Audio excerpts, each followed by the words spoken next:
Daniel, lo saludo. ¿Cómo anda tanto tiempo, Sapsay? ¿Qué Un placer. tal, Gabriel? Un gusto hablar con usted en la previa. Lo como mismo, lo siempre, mismo. ¿Cómo anda? ¿Bien? Con ese deseo suyo de agregarle al deporte la idea del civismo, del conocimiento de la Constitución, de las leyes de la República.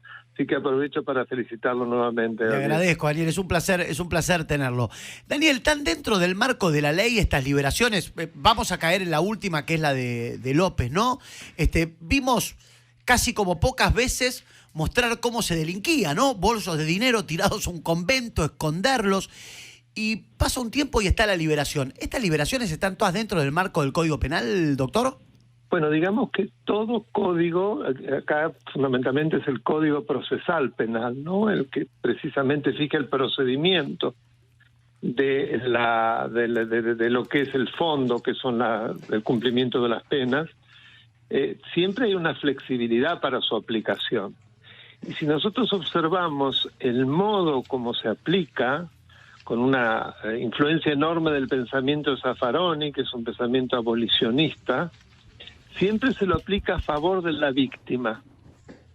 Perdón, a favor del victimario. El victimario, porque claro, el condenado. el error que hice fue un error que tiene que ver con la realidad. Es decir, esa doctrina que se basa en la determinación de que toda persona que delinque en el fondo es el producto de un mal que le ha hecho la sociedad, y que por lo tanto, además quitarle su libertad es volver a victimizarlo, invierte el orden de las cosas.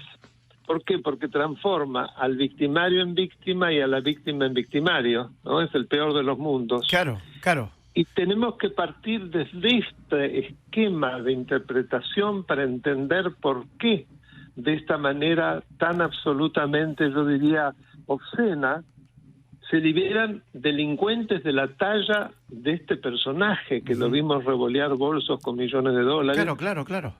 Y ahora resulta que además porque paga una fianza. Claro. Con la plata que se robó la fianza, ¿no? Claramente. De la plata que se robó. Imagínese, además, eso genera una gran desigualdad ante la ley. Quiere decir que el delincuente millonario, y como producto, en este caso, de la delincuencia, de haber estafado, defraudado al Estado, tiene un privilegio. Como puede pagar una fianza alta, entonces va a gozar de libertad domiciliaria, de prisión domiciliaria. Ahora, lo cual sí. Ya de por sí es repugnante. Ahora, es lo que va a pasar con este tipo, ¿no? Doctor, yo le quiero hacer una pregunta muy puntual hablando del Código Procesal Penal, ¿no? Habitualmente vemos que la policía, yo no voy a poner todos los casos en un mismo lugar, porque debe haber policías que son gatillo fácil, pero muchas veces hemos escuchado que la policía, ante un delito, mata, arresta, golpea, y el policía va detenido y el preso es el que queda en libertad. Y aquí da la sensación que el que delinque, el que roba, a partir del Código Procesal Penal, queda en libertad. Hoy, el Código Procesal Penal, como pasa con la policía también, ¿está más cerca de defender al delincuente, al que comete desprolijidades, al que delinque, que al ciudadano de bien? Bueno, yo le diría que sí, que ha habido una redacción que evidentemente está inspirada en esa ideología zaffaroniana de la cual yo le hablé, pero lo peor es la aplicación, el modo como se lo interpreta.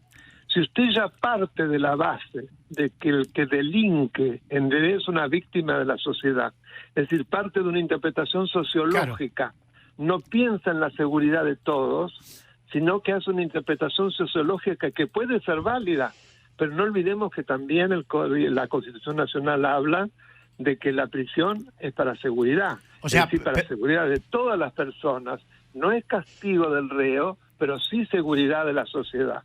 Esto último se ha olvidado y se tiene en cuenta solo lo primero.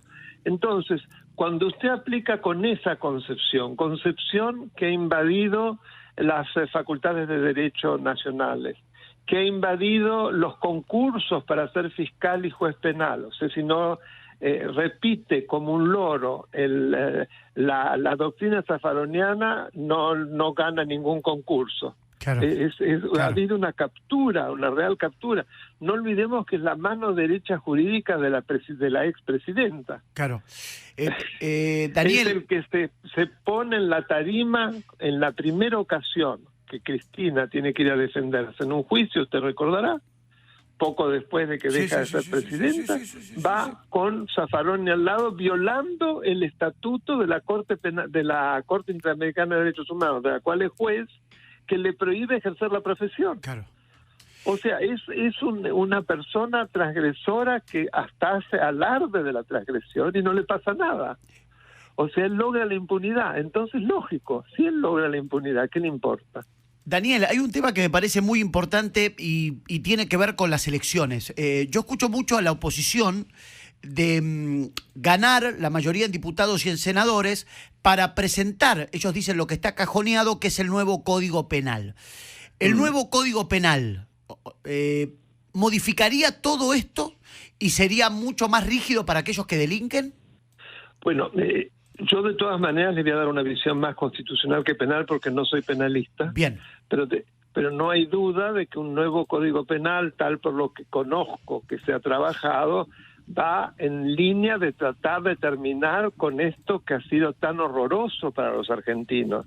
Ha costado la vida de miles de personas, esto no es un chiste.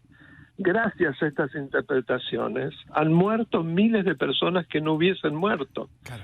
Y se ha condenado a muchísimos integrantes de fuerzas de seguridad y de policía por este preconcepto de que en definitiva el miembro de la fuerza de seguridad es el que tiene gatillo fácil, ya se lo presume.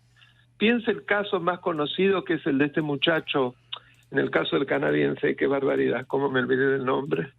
Sí, el turista, ¿no? Usted sabe que frente a que lo salva al turista y que mata a uno de los que lo había atacado de manera feroz, bueno, este muchacho está fuera de la fuerza, o sea, fue condenado. No es Checobar, ¿no?